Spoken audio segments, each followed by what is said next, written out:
Welcome to part 4 of my tutorial.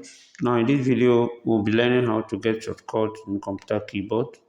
We'll be considering Ctrl X to Z. To save, press Ctrl key and the S key together.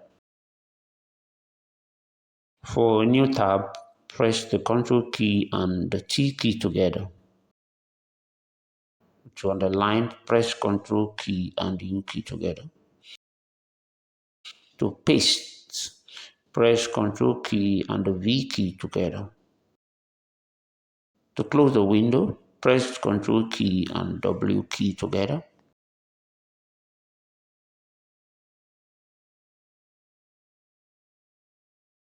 To cut, press Ctrl key and X key together.